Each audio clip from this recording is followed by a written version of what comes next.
जय हिंद दोस्तों, एक बार फिर से स्वागत है आप सभी का आपके अपने यूट्यूब चैनल जी की उस पर। और आज की क्लास जो है वो एसएससी जीडी भर्ती 2024-25 की जो वैकेंसी आने वाली हैं उसके लिए हम जी के जीएस के इम्पॉर्टेंट क्वेश्चन करेंगे। और लगभग हमारे बिल्कुल प्रीवियस ईयर पेपर पर आधारित होंगे जो भी क्वेश्चन होंगे। और एक मिनट हम इन सभी दोस्तों को देखेंगे जो हम लोगों के साथ में प्रॉपर पढ़ाई कर रहे हैं और क्वेश्चनों को डिस्कस करते हैं एक दूसरे से। तो यहाँ पे देखो, ये भैया हमारे धनंजय कुमार हैं जो कि बोल रहे हैं जय माता दी। और यहाँ पे राजा कुमार हैं, जय हिंद भैया। और हवा सिंह गुजर, जय माता दी जय माता दी।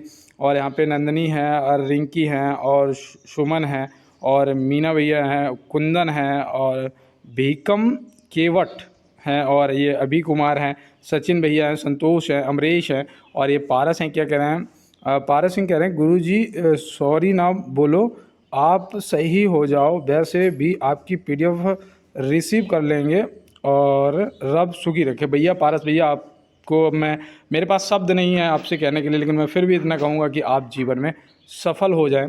और मैं बिल्कुल प्रभु से ये कामना करूँगा। और यहाँ पे खुशी भारती हैं और रामचंद्र हैं और यहाँ पे देख रहे रजनी हैं और यहाँ पे जितेंद्र भैया हैं, शिवोम हैं और अवनीश भैया हैं, पटेल RX हैं, ममता हैं, तो हेमंत भैया हैं। आप सभी को बहुत बहुत धन्यवाद। और चलते हैं अपने आज क्लास की तरफ और देखते हैं आज हमारा पहला प्रश्न क्या है। देखिए, यहाँ पे पूछा गया है कि जल्लीकट्टू किस राज्य में मनाया जाता है। जल्लीकट्टू जो है वो किस राज्य में मनाया जाता है, तो आप यहाँ पे क्या बताएंगे। तो इनमें से जो आपका सही जवाब है वो याद रखना, यहाँ पे तमिलनाडु, ऑप्शन सी आपका क्या हो जाएगा, बिल्कुल राइट जवाब तमिलनाडु हो जाएगा। जल्लीकट्टू किस राज्य में मनाया जाता है, तमिलनाडु में। और यहाँ पे आप बता देंगे। और चलते हैं अपने अगले प्रश्न की तरफ। और मैं यहाँ पे आपको बता दूं, अगर आप आरपीएफ की तैयारी कर रहे हैं, तो आज आपका ये टेस्ट पेपर है, ठीक है ना। ये एसएससी जीडी वाले तो इसको करेंगे ही, लेकिन आपका ये टेस्ट पेपर है। और मैं आपको बता दूं, आप लोगों के बहुत से डाउट रहते हैं कि भैया सॉरी, जो आरपीएफ का कट ऑफ है ना, जो हमारा आरपीएफ का कट ऑफ है वो कितना रहेगा इस बार, और 2019 में क्या कट ऑफ रहा था, हमारी हाइट क्या होनी चाहिए, हमारा वेट क्या होना चाहिए, है ना। और ये जितना भी आपका प्रोसेस है फिजिकल और आपका पेपर से संबंधित, आज मैं सभी पता है आपको, मैं आज लाइव आऊँगा। मुझे ऐसा लग रहा है कि आज मुझे लाइव आना चाहिए और आपके जो भी डाउट हैं वो वहाँ पे हम लोग क्लियर करेंगे, ठीक है ना। अब किस टाइम मैं लाइव आऊँगा वो आपको नोटिफिकेशन मिल जाएगा। उसके लिए आप चैनल को सब्सक्राइब कर लेना और बेल आइकन को ज़रूर दबा लेना, ताकि 30 मिनट पहले आपको नोटिफिकेशन मिल जाएगा कि मैं लाइव आने वाला हूँ। और आज मैं ये फर्स्ट टाइम लाइव आऊँगा, मुझे नहीं पता कि क्लास कितना चलेगी, लेकिन फिर भी कोशिश करूँगा आपके सारे डाउट क्लियर करने का। और यहाँ पे देखो, प्रश्न है हमारा कि श्रीनगर कौन सी नदी के किनारे स्थित है। श्रीनगर जो है वो कौन सी नदी के किनारे स्थित है, तो यहाँ पे आप बता देंगे कि भैया झेलम हो जाएगा, जो कि ऑप्शन बी, झेलम के दोनों सिरों पे। और जो श्रीनगर है इसकी स्थापना किसने कराई थी, ये भी पूछ लिया जाता है। तो याद रखना भैया, सम्राट अशोक ने इसकी स्थापना कराई थी, ठीक है ना। किसने, सम्राट अशोक ने इसकी स्थापना करी थी, तो ये भी आप ध्यान रखेंगे। और ये एक झेलम नदी के किनारे बसा हुआ नगर है। तो चलते हैं दोस्त अपने अगले प्रश्न की तरफ।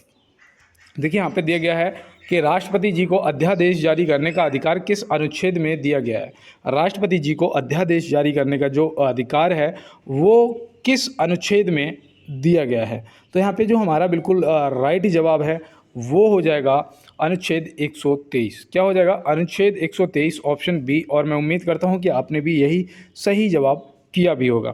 अनुच्छेद 75 में याद रखना, जो आपके प्रधानमंत्री जी हैं, ठीक है ना, जो प्रधानमंत्री जी हैं उनकी नियुक्ति से संबंधित है।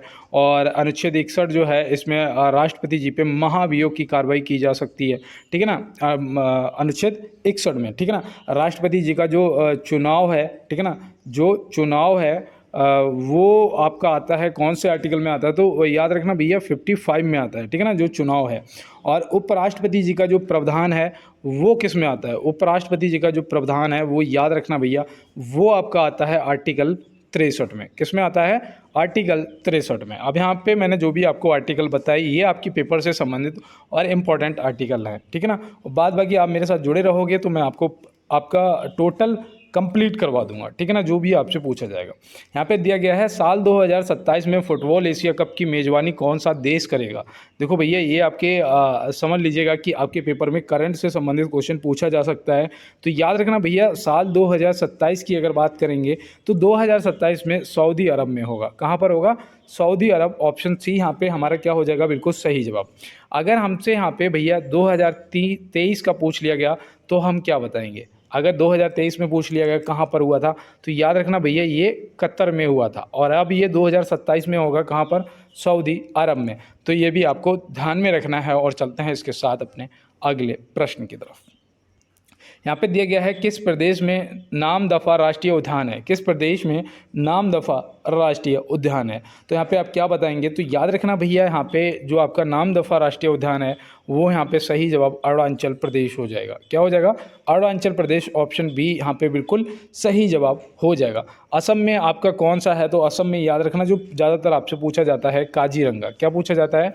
काजीरंगा राष्ट्रीय उद्यान। तो ये आप याद रखें। काजीरंगा कहाँ पर है भैया? असम में पड़ता है।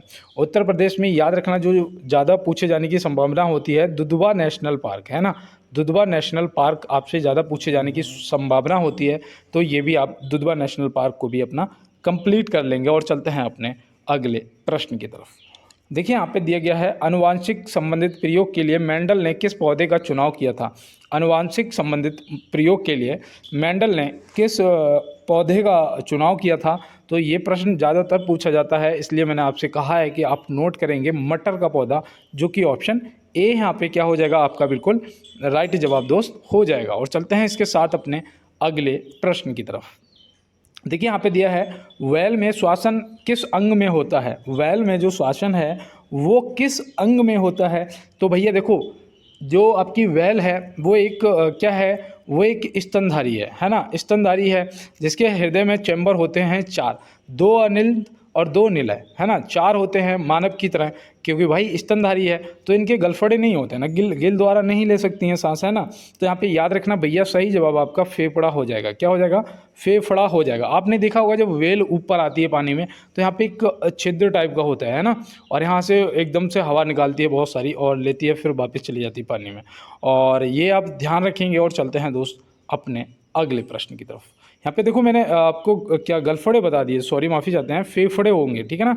ऑप्शन सी होगा यहाँ पे फेफड़ा आपका बिल्कुल सही जवाब। और चलते हैं इसके साथ अपने अगले प्रश्न की तरफ। मेढक जो है वो किस वर्ग का जंतु है? मेढक जो है वो किस वर्ग का जंतु है? तो यहाँ पे आप क्या बताएंगे? तो याद रखना भैया या तो आपको वैसे तो उभयचर वर्ग हो जाएगा, यहाँ पे उभयचर वर्ग, है ना, उभयचर वर्ग। ऑप्शन बी हो जाएगा आपका सही जवाब।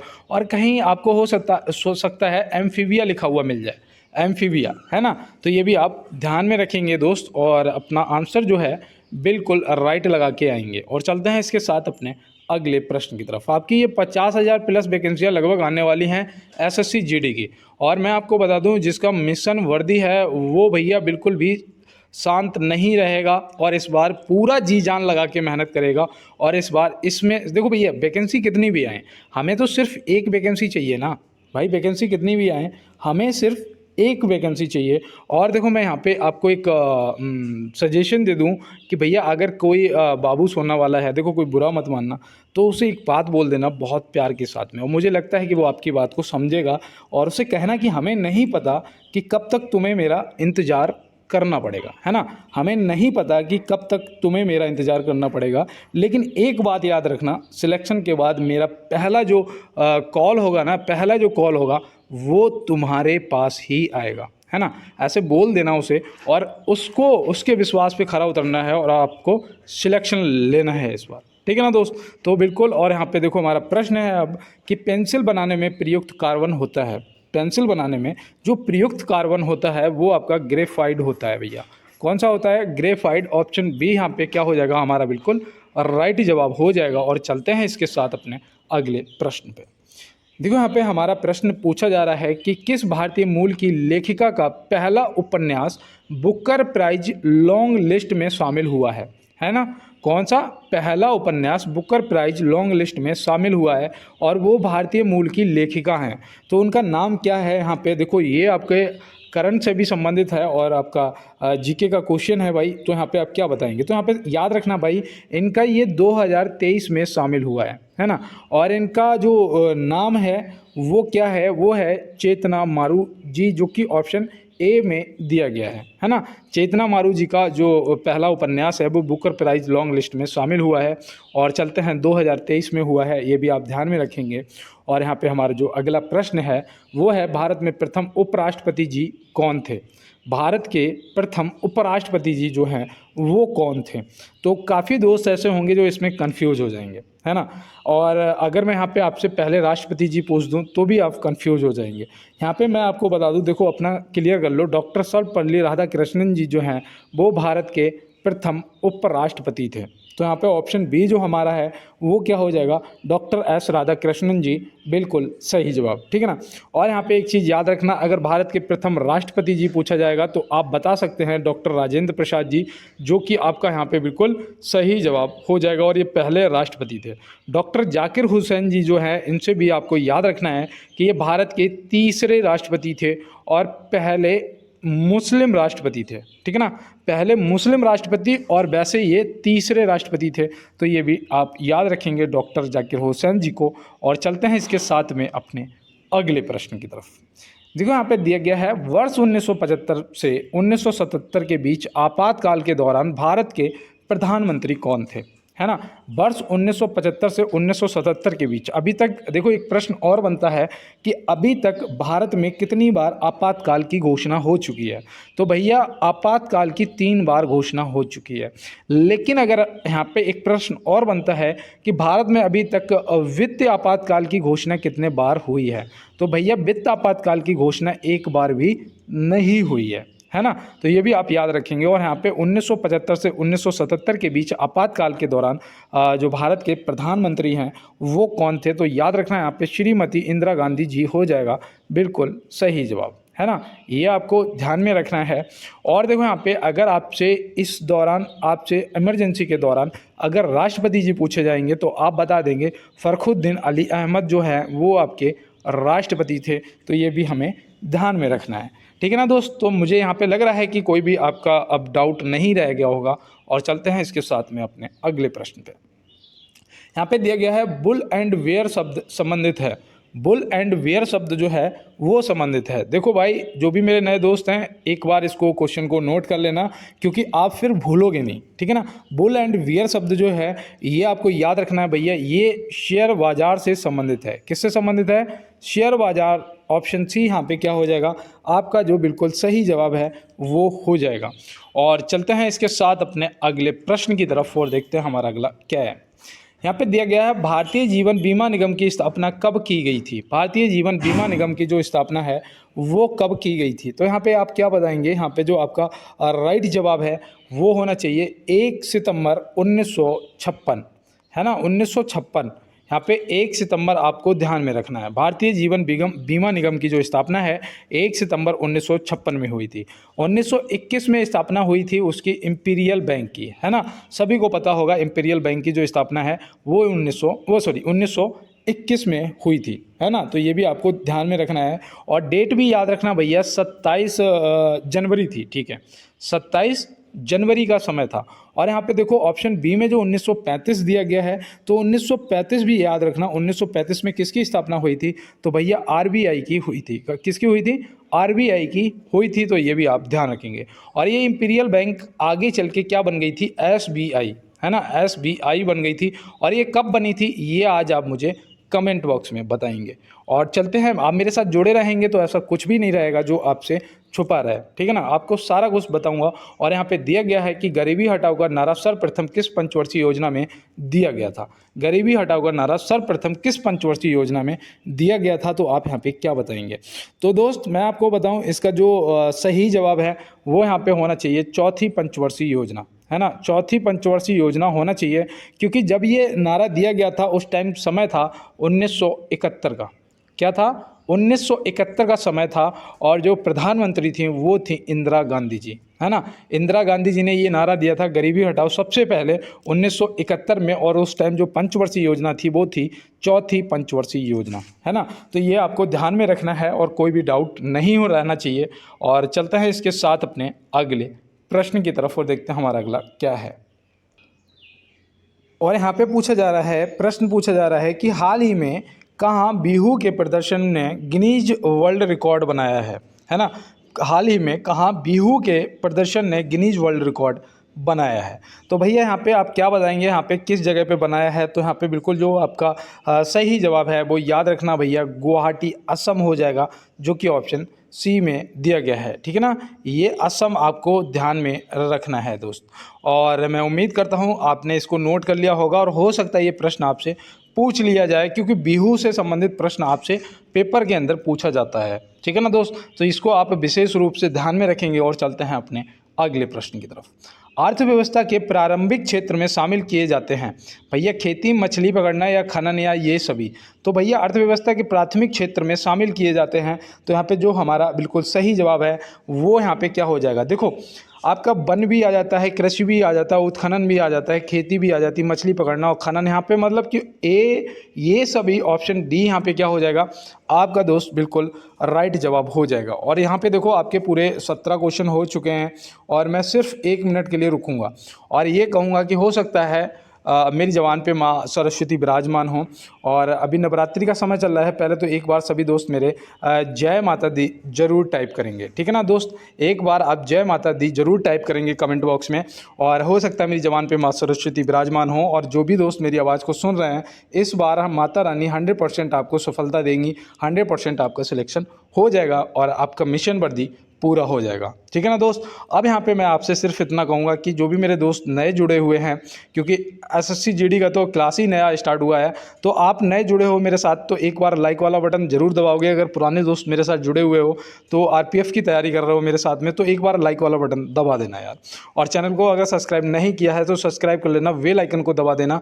और साथ में हो सकता है तो आप मुझे और अपने दोस्तों को जहां भी आप इसे शेयर कर सकते हैं क्लास को ज़रूर करिएगा, ठीक है ना दोस्त। और जैसे ही क्लास पे मतलब कि 1000 व्यूज़ होंगे, ठीक है ना, 1000 व्यूज़ जैसे ही क्लास पे आने लगेंगे, मैं सबसे पहले आपको आपके देखो जो पेपर से संबंधित एसएससी जीडी से मैथ के क्वेश्चन हैं, ठीक है ना, जो पूछे गए हैं मेरे पास आंसर की वगैरह हैं, वहाँ पे जितने भी क्वेश्चन हैं मैं विद आंसर के आपके साथ में शेयर करूँगा। और जो भी जीएस के क्वेश्चन पूछे गए हैं और रीजनिंग के क्वेश्चन पूछे गए हैं, हिंदी के क्वेश्चन पूछे गए हैं, इंग्लिश के क्वेश्चन पूछे गए हैं, वो सारे के सारे क्वेश्चन मैं आपके साथ में शेयर करूँगा, ठीक है ना दोस्त। बस आप मेरे साथ जुड़ जाइएगा और एक बेहतर लेवल की तैयारी करेंगे हम लोग इस बार। और इस बार खुद को और घर वालों को निराश नहीं करेंगे। और यहाँ पे प्रश्न पूछा जा रहा है कि ड्यूटेरियम में होता है तो क्या होता है यहाँ पे। तो याद रखना भैया, ड्यूटेरियम में एक प्रोटॉन एक न्यूट्रॉन, मतलब कि ऑप्शन ए और बी क्या हो जाएगा यहाँ पे हमारा बिल्कुल सही जवाब दोस्त हो जाएगा। और चलते हैं इसके साथ अपने अगले प्रश्न की तरफ। यहाँ पे हमसे पूछा जा रहा है किस राज्य सरकार ने चिरंजीवी स्वास्थ्य बीमा योजना शुरू की है। अब भैया अगर आप आरपीएफ की भी तैयारी कर रहे हो ना, तो भी ये प्रश्न जो है आपके लिए इम्पोर्टेंट बनता है कि किस राज्य सरकार ने हाल ही में चिरंजीवी स्वास्थ्य बीमा योजना की शुरुआत की है। तो याद रखना भैया ये राजस्थान सरकार ने की है। किसने? राजस्थान सरकार। यहाँ पे ऑप्शन बी जो है बिल्कुल आपका राइट आंसर हो जाएगा। और चलते हैं इसके साथ में अपने अगले प्रश्न की तरफ। देखो यहाँ पे दिया है सोते समय रक्तचाप में क्या परिवर्तन होता है। सोते समय रक्तचाप में क्या परिवर्तन होता है। वैसे आपका एक जो सामान्य व्यक्ति का रक्तचाप होता है ये भी आपसे पूछ लिया जाता है। तो याद रखना भैया कितना होता है, 120 से 80 मिमी, ठीक है ना, 120 से 80 होता है आपके सामान्य व्यक्ति का, जो स्वस्थ व्यक्ति का रक्तचाप, ठीक है ना। लेकिन यहाँ पे पूछा है सोते समय रक्तचाप में क्या परिवर्तन होता है, तो आप क्या बताएंगे। तो याद रखना जो रक्त का दाब है वो घट जाता है। क्या हो जाता है?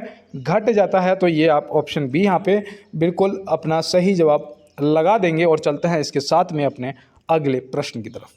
देखो यहाँ पे दिया गया है Indian national army Azad Hind फौज का गठन किया था। ये आज आपका HW है। इसका आंसर आप हमें कमेंट बॉक्स में बताएंगे, और जो भी कमेंट बॉक्स में बताएगा भाई, मैं SSC GD के जो भी कमेंट आएंगे, SSC GD के जो भी कमेंट आएंगे वो SSC GD की क्लास में मैं सबसे पहले हाईलाइट करूँगा, ठीक है ना। और जो RPF के आएंगे वो RPF वाली में। तो बिल्कुल इसका आंसर आप करिएगा और नेक्स्ट क्लास में अपना कमेंट पाइएगा। और चलते हैं अपने अगले प्रश्न की तरफ। देखो यहाँ पे दिया गया है सिमलीपाल बायोस्फीयर रिजर्व कहाँ स्थित है। तो सिमलीपाल बायोस्फीयर रिजर्व जो है ये कहाँ पर स्थित है, तो याद रखना भैया, ये आपसे अगर पूछा जाएगा तो आप बहुत ही आसान तरीके से उड़ीसा को टिक करेंगे। किसको? उड़ीसा को, जो कि ऑप्शन सी में दिया गया है, ठीक है ना दोस्त। और यहाँ पे याद रखना भैया, राजस्थान में जो है आपका एक तो रणथंभौर है ना, रणथंभौर है, और दूसरा आपका वो है घाना पक्षी विहार, है ना, घाना पक्षी विहार। तो ये भी आपको ध्यान में रखना है, ये आपके राजस्थान से संबंधित हैं। और आपका गुजरात से देखो, एक तो गिर नेशनल पार्क हो जाएगा, है ना, गिर हो जाएगा, और दूसरा याद रखना वो नल सरोवर, है ना, नल सरोवर पक्षी अभ्यारण्य। तो ये आपको नल सरोवर आपको गुजरात से याद रखना है। और चलते हैं इसके साथ में अपने अगले प्रश्न की तरफ। देखो यहाँ पे दिया गया है भारतीय सेना द्वारा किस केंद्र शासित प्रदेश में ऑपरेशन सद्भावना का आयोजन हुआ है। भारतीय सेना द्वारा किस केंद्र शासित प्रदेश में ऑपरेशन सद्भावना का आयोजन हुआ है। तो यहाँ पे आप क्या बताएंगे, यहाँ पे याद रखना भैया, यहाँ पे आपका जो राइट जवाब है वो जम्मू कश्मीर भी हो जाएगा और लद्दाख भी, मतलब ऑप्शन सी यहाँ पे आपका सही जवाब होना चाहिए। लेकिन फिर भी मैं यहाँ पे ऑप्शन बी को टिक कर रहा हूँ, और ये मेरा आंसर जो है बिल्कुल सही है, ठीक है ना। अगर मैं यहाँ पे सी को भी टिक करता तो भी मेरा आंसर सही हो जाता। जम्मू कश्मीर और लद्दाख में ऑपरेशन सद्भावना का आयोजन हुआ था। तो यहाँ पे आप इतना ध्यान रखेंगे। और चलते हैं इसके साथ में अपने अगले प्रश्न पे। यहाँ पे दिया गया है निम्नलिखित में से रबी की फसल कौन सी है। निम्नलिखित में से जो रबी की फसल है वो कौन सी है, खरीफ की फसल कौन सी होती हैं। तो मैं यहाँ पे आपको बताने वाला हूँ। जैसे कि आपका देखो यहाँ पे गेहूं दे रखा है, हो जाएगा, आपका चना दे रखा है, हो जाएगा, तिलहन दे रखा है, ये भी आपका क्या हो जाएगा, रबी की फसल हो जाएगा, मटर भी हो जाएगी, और आपका राई होती है ना, तो राई भी हो जाएगी। तो यहाँ पे ऑप्शन ये सभी जो दे रखा है आपका बिल्कुल क्या हो जाएगा, राइट आंसर। देखो रबी की फसल और खरीफ की फसल में थोड़ा सा दिक्कत आ जाती है। तो अगर जो गांव से होंगे उन्हें तो पता होगा कि भाई बरसात के टाइम पे, जैसे कि अब जो है, ठीक है ना, अब मक्का वगैरह ये आपकी कट चुकी हैं, अब धान भी कटने वाला है ना, कटने वाला है। तो ये आपकी क्या होती हैं, ये आपकी खरीफ की फसलें हो जाती हैं, मक्का वगैरह। और अब जो गेहूं के साथ में होंगी वो आपकी रबी की फसल हो जाएंगी। यहाँ पे जैसे खरीफ की फसल कौन सी है पूछ दिया गया है, तो भैया देखो चावल भी हो जाएगा, मक्का भी हो जाएगा, कपास, मतलब ये सभी जो दे रखा है यहाँ पे, ये आपकी खरीफ की फसलें हो जाएंगी, है ना। धान, मक्का है, और ये मूंगफली है, ठीक है ना, मूंगफली है, ये सब आपका क्या हो जाएगा, ये आपकी खरीफ की फसलें हो जाएंगी। तो यहाँ से आप समझ सकते हैं। और चलते हैं अपने अगले प्रश्न की तरफ। यहाँ पे दिया गया है प्रत्येक वर्ष राष्ट्रीय एकता दिवस कब मनाया जाता है। प्रत्येक वर्ष राष्ट्रीय एकता दिवस यहाँ पे पूछा जा रहा है कि कब मनाया जाता है। तो भैया देखो मैं यहाँ पे आपको बताऊँ, राष्ट्रीय एकता दिवस पूछा गया है ना। अब यहाँ पे आप क्या लगाएंगे अपना सही जवाब।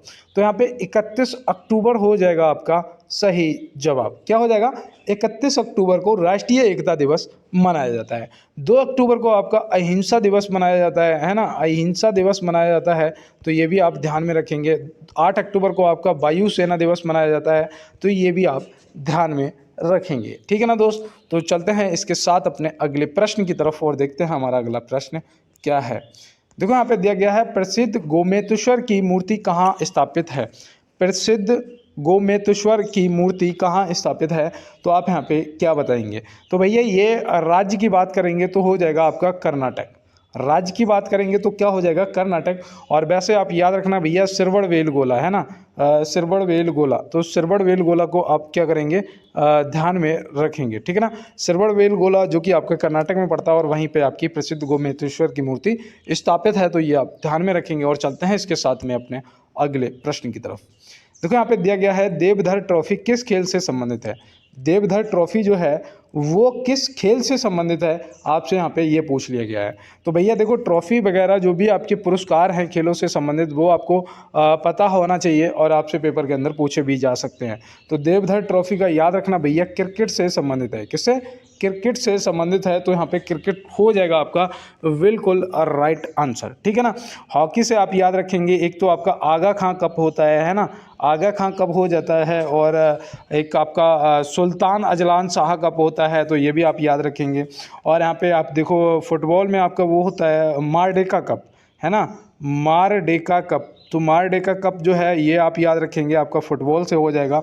और आपका बैडमिंटन से एक याद रखना, बैडमिंटन से याद रखना आपका थॉमस कप होता है ना, थॉमस कप जो होता है ये आपका बैडमिंटन से संबंधित है।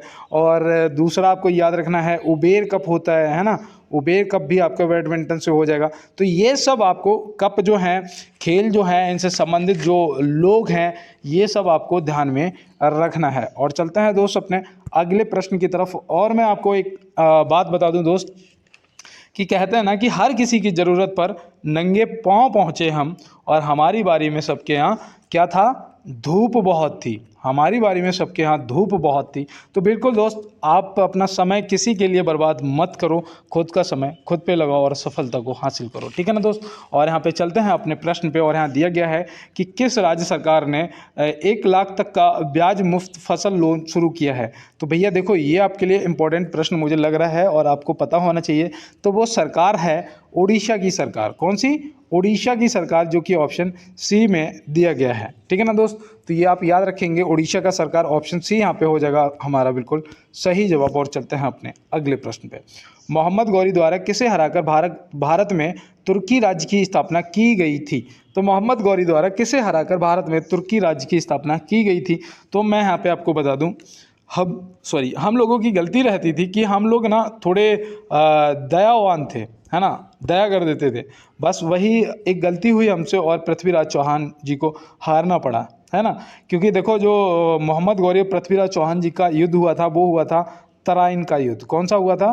तराइन का युद्ध हुआ था, ठीक है ना। ये कब हुआ था? तो याद रखना, पहला हुआ था 1191 में, जिसमें मोहम्मद गौरी हारा था और इसको पृथ्वीराज चौहान जी ने जिंदा छोड़ दिया। बस यही सबसे बड़ी गलती हो गई। और ये फिर 1192 में इसने फिर धोखे से आक्रमण किया और इसने तुर्की राज्य की स्थापना की, ठीक है ना। तो यहाँ से याद रखना पृथ्वीराज चौहान जी। और चलते हैं अपने अगले प्रश्न की तरफ। और यहाँ पे दिया गया है, शब्द बटरफ्लाई स्ट्रोक किस खेल से संबंधित है। शब्द बटरफ्लाई स्ट्रोक जो है वो किस खेल से संबंधित है। तो ये शब्द आप याद रखेंगे भैया, तैराकी से हो जाएगा। मैंने आपको पहले भी बताया है, बटरफ्लाई स्ट्रोक तैराकी से संबंधित याद रखेंगे। और पेनल्टी, देखो ये हॉकी होती है तो इसके बल्ले में स्ट्रोक होता है ना, हॉकी से खेलते हैं और वैसे बल्ले में स्ट्रोक होता है, वैसे हॉकी में स्ट्रोक होता है, ऐसे समझिएगा। तो मैं इसे शॉर्टकट में बता सकता हूँ कि पेनल्टी स्ट्रोक शब्द जो है वो आपका हॉकी से संबंधित है, और पेनल्टी किक जो है वो आपका फुटबॉल से संबंधित है। तो पेनल्टी स्ट्रोक और पेनल्टी किक आपको ध्यान में रखना है, ठीक है ना दोस्त। तो ये आपके खेलों से संबंधित शब्द हैं। और आपका गली हो जाएगा, चाइना मैन हो जाएगा, और आपका गुगली शब्द हो जाएगा। ये सब आपके क्रिकेट से संबंधित है। तो चलते हैं दोस्त अपने अगले प्रश्न की तरफ। और मैं आपको बता दूं कि आप में जितना जल्दी 100 व्यूज, मतलब 100 नहीं, 1000 व्यूज जितनी जल्दी आप करवा दो एसएससी की क्लास पे, उतनी जल्दी मैं आपको उस पूरा पेपर का फॉर्मेट, है ना, जैसा मतलब कि आंसर की है वैसे ही उठा के मैं आपको दे दूंगा और आपको पूरा सही तरीके से समझा भी दूंगा। तो आप बढ़िया तरीके से अपना स्कोर कर पाएंगे। और मैं आपको यहाँ पे उससे संबंधित जो भी क्वेश्चन बन सकते हैं वो सभी यहाँ पे अभी करा रहा हूँ। तो थोड़ा सा यार सपोर्ट करिएगा और फटाफट क्लास को 100 व्यूज पे पहुँचा दीजिएगा। और यहाँ पे देखो दिया गया है कि तारापुर नाभिकीय ऊर्जा संयंत्र कहाँ स्थित है। तारापुर नाभिकीय ऊर्जा संयंत्र जो है ये कहाँ पर स्थित है। तो आप क्या बताएंगे। तो यहाँ पे याद रखना भैया, ये महाराष्ट्र में स्थित है। कहाँ पर? महाराष्ट्र। ऑप्शन ए हो जाएगा हमारा सही जवाब। और ये आपको मैं बता दूं, ये भारत का पहला था, ठीक है ना, ये भारत का पहला था। और इसकी जो स्थापना है वो 1969 में हुई थी। कब हुई थी? 1969 में ये स्थापित हुआ था। तो ये भी आपको ध्यान में रखना है, ठीक है ना। कब स्थापित हुआ था? 1969 में हुआ था, भारत का पहला था और ये महाराष्ट्र में है। तो ये आप याद रखेंगे। चलते हैं दोस्त अपने अगले प्रश्न पे और देखते हैं हमारा अगला क्या है। देखो यहाँ पे दिया गया है, स्विट्जरलैंड की मुद्रा का नाम क्या है। स्विट्जरलैंड की मुद्रा का, देखो जो भी हम हमारे पड़ोसी देश हैं और बाद बाकी जिन देशों से पूछे जा सकते हैं, एक बार आप क्या करेंगे सभी देशों की जो मुद्राएं हैं ना वो रिवीजन कर लेना, ठीक है ना, देख लेना एक बार, क्योंकि कोई भी आपसे देश की पूछी जा सकती है। जब एक बार देखा होगा ना तो हो सकता है कि वहाँ पे याद आ जाएगा हमें, है ना दोस्त। तो बिल्कुल देख लेना। और यहाँ पे आपका सही जवाब जो स्विस फ्रांक देख रखा है, ऑप्शन ए आपका स्विट्जरलैंड की मुद्रा जो है सही जवाब हो जाएगा। और यहाँ पे देखो रुपया और रुपया, अब आप बताइएगा यहाँ पे रुपया और रुपया जो है वो कहाँ का है। तो भैया देखो रुपया तो हमारे यहाँ का हो जाएगा, लेकिन जो रुपया दे रखा है ना ये इंडोनेशिया का है। कहाँ का? इंडोनेशिया का। तो ये भी आप ध्यान रखेंगे। चलते हैं दोस्त अपने अगले प्रश्न की तरफ। छत्तीसगढ़ राज्य की राजधानी क्या है? छत्तीसगढ़ राज्य, देखो जितने भी राज्य हैं उनके जो राज्यपाल हैं, उनके जो सीएम हैं, ये सभी और उनकी जो राजधानियाँ हैं ये सब आपको एकदम पता होनी चाहिए, क्योंकि पेपर में कभी भी आपसे पूछा जा सकता है। तो यहाँ पे देखो आपका छत्तीसगढ़ का पूछा है, तुरंत आप बताएंगे रायपुर, है ना। अगर जयपुर पूछा जाएगा तो जयपुर बताइएगा, तो जयपुर तुरंत बता दोगे भैया ये राजस्थान का है। किसका? राजस्थान का। कोहिमा जो है, कोहिमा, तो कोहिमा तुरंत बता दोगे भैया ये नागालैंड का है ना। इम्फाल अगर पूछा जाएगा, इम्फाल, तो तुरंत बता दोगे भैया मणिपुर का है ना। कहाँ का है? मणिपुर का है। तो तुरंत आपको इस टाइप से सब बताना चाहिए। जैसे कि अरुणाचल प्रदेश का मैंने याद करा था, कैसे कराया था कि अरुणाचल ईंटा पाथेंगे, मतलब कि ईंटा नगर, है ना। अरुणाचल का क्या हो जाएगा? ईंटा नगर हो जाएगा। ऐसे आपको सभी पता होनी चाहिए। और चलते हैं अपने अगले प्रश्न की तरफ। भारत में खाद्य सुरक्षा और मानक प्राधिकरण का मुख्यालय कहाँ है? भारत में खाद्य सुरक्षा और मानक प्राधिकरण का जो मुख्यालय है वो कहाँ पर स्थित है? भैया किसका पूछा जा रहा है? FSSAI का पूछा जा रहा है। FSSAI। जब भी कुछ खाने पीने का आइटम लेने जाते हो ना मार्केट से, FSSAI का ये आपको लगा हुआ स्टम्प मिलता होगा, है ना। तो इसका जो मुख्यालय है ना वो है भैया नई दिल्ली में। कहाँ पर? नई दिल्ली। ऑप्शन ए हो जाएगा सही जवाब। इसकी जो स्थापना है ना, इसकी जो स्थापना है, सॉरी यहाँ पे पेन थोड़ा गड़बड़ कर रहा है। स्थापना जो है वो 2006 में हुई थी, ठीक है ना। कब हुई थी? 2006 में हुई थी। तो ये भी आप ध्यान में रखेंगे। और चलते हैं इसके साथ में अपने अगले प्रश्न पे। देखो यहाँ पे दिया गया है जापान की खाई, जापान ट्रेंच किस महासागर में स्थित है? जापान की खाई, जिसे जापान ट्रेंच भी बोलते हो आप, वो किस महासागर में स्थित है? तो भैया याद रखना यहाँ पे प्रशांत महासागर सही जवाब हो जाएगा। और सबसे गहरा गर्त कौन सा है? सबसे गहरा जो गर्त है वो कौन सा है? तो वो मारियाना गर्त है ना। वो भी कहाँ है? आपका प्रशांत महासागर। और सबसे बड़ा महासागर भी है प्रशांत महासागर, है ना। तो ये सब आप प्रशांत महासागर से चीज़ों को याद में रखेंगे। और चलते हैं इसके साथ में अपने अगले प्रश्न की तरफ। यहाँ पे दिया गया है सर्विसेज ने संतोष ट्रॉफी 2024 में किसे हराकर 7वीं बार संतोष ट्रॉफी का खिताब जीता है? तो भैया सर्विसेज ने 2024 में संतोष ट्रॉफी में किसे हराकर 7वीं बार ट्रॉफी का खिताब जीता है? तो यहाँ पे आप तुरंत बता देंगे भैया ये गोवा को हरा के जीता है। किसे? गोवा को हरा के जीता है। और मैं उम्मीद करता हूँ मेरे जो RPF वाले दोस्त होंगे वो इस क्लास में सभी क्वेश्चनों के आंसर बिल्कुल सही कर रहे होंगे, है ना। और कहते हैं ना, मैं आपसे पहले भी कह चुका हूँ और आज फिर से एक बार कहता हूँ कि व्यर्थ नहीं है जीवन मेरा। अगर आप ये समझ रहे हो कि आपको जॉब नहीं मिल रही है, आपको बहुत हार का, बहुत निराश का सामना करना पड़ रहा है, तो आप एक चीज़ याद रखना और खुद से एक बात को कहना कि व्यर्थ नहीं है जीवन मेरा, मैं भी रण में लड़ा हुआ हूँ। व्यर्थ नहीं है जीवन मेरा, मैं भी रण में लड़ा हुआ हूँ। पीछे हट जाते हैं लोग जहाँ से, वहाँ मैं हौसलों के दम पर खड़ा हुआ हूँ, ठीक है ना। वहाँ मैं हौसलों के दम पे खड़ा हुआ हूँ। तो यहाँ पे देखो प्रश्न हमारा है 38 का कि विश्व में कोयला का सबसे ज़्यादा उत्पादन करता है। तो विश्व में सबसे ज़्यादा कोयले का उत्पादन जो है वो करता है भैया चीन। कौन करता है? चीन करता है, ठीक है ना। उसके बाद आपका आ जाता है अमेरिका का नंबर, और उसके बाद आता है हमारा नंबर, जो कि हम तीसरे स्थान पे आ जाते हैं, ठीक है ना। तो ये आप ध्यान में रखेंगे। तो पहले नंबर पे आ जाता है चीन। और चलते हैं अपने अगले प्रश्न की तरफ। तो यहाँ पे दिया गया है लाल सागर भूमध्य सागर से किस नहर द्वारा जुड़ा होता है?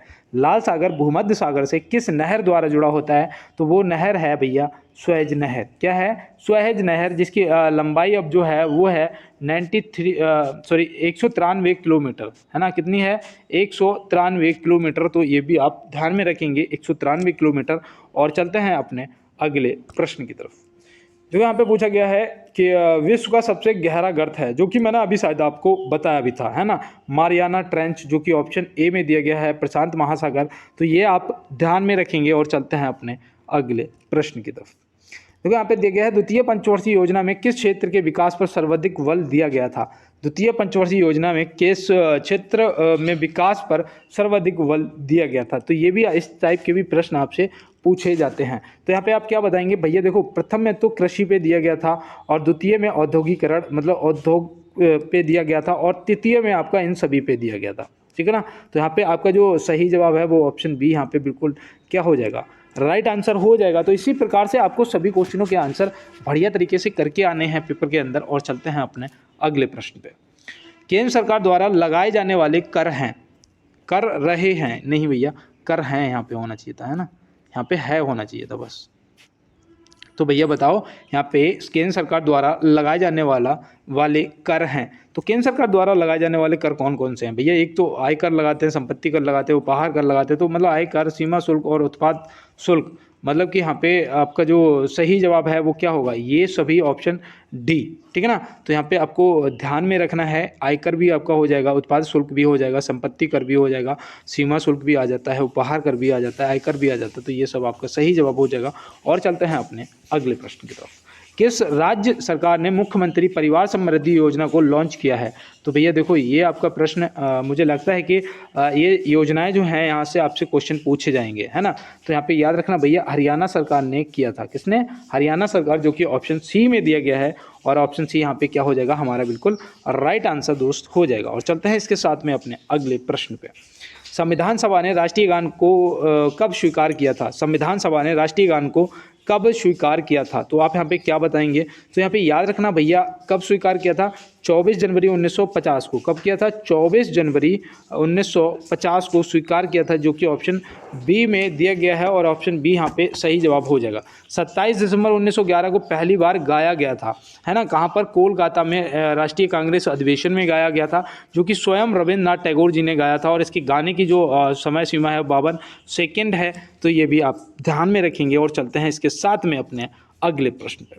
तो यहाँ पे दिया गया है, वो हितोपदेश के लेखक कौन है, हितोपदेश के जो लेखक हैं वो कौन है। तो यहाँ पे आप क्या बताएंगे भैया, देखो ये जो आपकी बुकें हैं इनसे संबंधित जो लेखक हैं ये सब आप अपना क्लियर कर लो, है ना। वैकेंसी आने से पहले ही इतना तैयारी करके बैठो। कहते हैं ना कि चाणक्य जी की एक लाइन है कि वो योद्धा कभी नहीं हार सकता है जो एक युद्ध में जैसे ही जीतता है वो दूसरे युद्ध की तैयारी में लग जाता है, बिना जश्न मनाए, समय को बर्बाद किए, है ना, जश्न वगैरह में समय को बर्बाद नहीं करता, वो दूसरे युद्ध की तैयारी में तुरंत लग जाता है। अगर मान लो कि इस बार नहीं हो पाया, है ना, इस बार नहीं हुआ है आपका, तो ये आने वाली 50,000 प्लस वैकेंसियाँ छोड़नी नहीं है। इस बार आपको सिलेक्शन लेना ही लेना है। और यहाँ पे सही जवाब हमारा नारायण पंडित जी, जो कि ऑप्शन ए में दिया गया है ना। तो नारायण पंडित जी हमारा सही जवाब हो जाएंगे। और यहाँ पे रविन्द्रनाथ टैगोर जी से याद रखना, इनकी गीतांजलि विशेष रूप से जो कि आपसे पूछी जा सकती है, गीतांजलि, है ना, क्योंकि इन्हें क्या हुआ था, इन्हें वो मिला था, नोबेल पुरस्कार मिला था इसके लिए, है ना। और कब मिला था तो वो भी याद रखना भैया, 1915 में इन्हें मिला था, है ना। कब मिला था, 1915 में मिला था। तो ये भी याद रखना। गीत जयदेव जी से गीत गोविंद को याद रखना है ना। गीत गोविंद जो पूछ लिया जाता है तो आप तुरंत बता देंगे गीत गोविंद के रचयिता जयदेव जी हैं, तो बिल्कुल आप सही जवाब कर देंगे। और चलते हैं दोस्त अपने अगले प्रश्न पे। निम्नलिखित में से कहाँ राजेश्वर मंदिर स्थित है। तो निम्नलिखित में से कहाँ राजेश्वर मंदिर स्थित है, तो आप क्या बताएंगे। तो यहाँ पे आपका जो तंजौर में, मतलब तंजावुर, ऑप्शन बी जो है तंजावुर आपका सही जवाब हो जाएगा, ठीक है ना। तो बिल्कुल आप लगा देंगे। और चलते हैं इसके साथ में अपने अगले प्रश्न पे।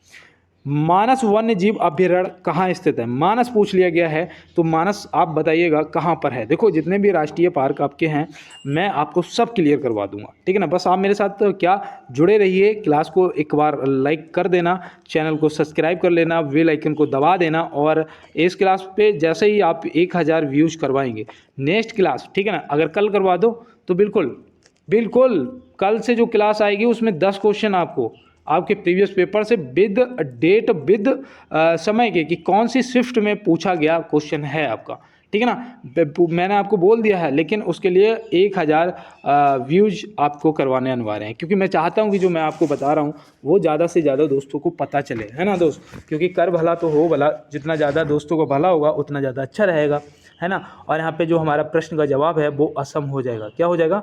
असम हमारा सही जवाब हो जाएगा। यहाँ पे झारखंड ऑप्शन बी में दिया हुआ है ना, तो झारखंड में याद रखना वो है बेतला राष्ट्रीय पार्क, है ना। कौन सा? बेतला राष्ट्रीय पार्क है। जम्मू कश्मीर में भैया कौन सा है? जम्मू कश्मीर में आपका वो है दांची गांव वन्य जीव अभ्यारण्य। कौन सा? दांची गांव देखो यहाँ पे मैं गलत लिख रहा हूँ, ठीक है ना। दांची गांव वन्य जीव अभ्यारण्य जो है वो आपका कहाँ पर है? जम्मू कश्मीर में है, तो वो भी आपको ध्यान में रखना है। चलते हैं अपने अगले प्रश्न पे।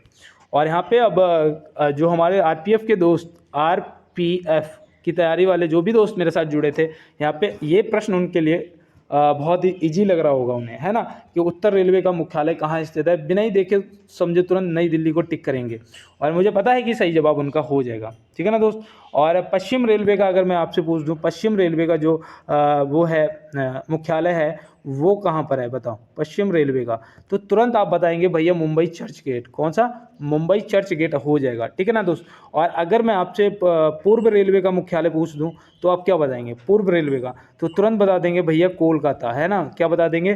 कोलकाता बता दें। अगर मैं आपसे यहाँ पे उत्तर पश्चिम रेलवे का पूछ दूँ, उत्तर पश्चिम रेलवे का, तो आप क्या बताओगे? बताओ। अगर उत्तर पश्चिम रेलवे का पूछ दूंगा तो तुरंत मेरे दोस्त, मुझे पता है, बता देंगे भैया जयपुर हो जाएगा, है ना। क्या बता देंगे? जयपुर हो जाएगा। तो बिल्कुल दोस्त, आप लोग इसी तरीके से तैयारी में लगे रहिएगा और बढ़िया तरीके से अपना सिलेबस कंप्लीट करो और अपनी तैयारी को चरम सीमा पे पहुंचाओ, और इस बार 100% आप वर्दी को धारण करें, पहन सकें, ठीक है ना। और यहाँ पे दिया गया हमारा जो लास्ट प्रश्न है कि भारत में अभ्रक का उत्पादन करने वाला एकमात्र राज्य कौन सा है? भारत में अभ्रक का उत्पादन करने वाला एकमात्र राज्य पूछा गया है, तो यहाँ पे आंध्र प्रदेश को तुरंत टिक करेंगे। ऑप्शन ए जो है हमारा सही जवाब हो जाएगा। तमिलनाडु में आपको याद रखना है भैया सबसे ज़्यादा लिग्नाइट पाया जाता है। क्या? लिग्नाइट जो है वो कहाँ पर पाया जाता है? वो आपका तमिलनाडु में पाया जाता है, ठीक है ना दोस्त। और केरल में आप याद रखना भैया, एक तो आपका रबड़ पाया जाता है, दूसरा आपका मसाला पाए जाते हैं, है ना।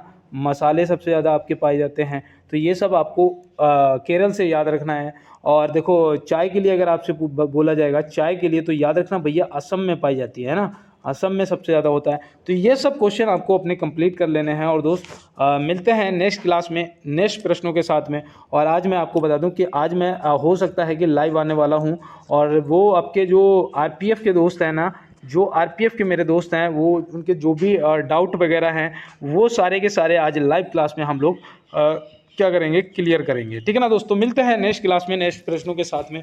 तब तक के लिए मेरे सभी दोस्तों को मेरा जय हिंद।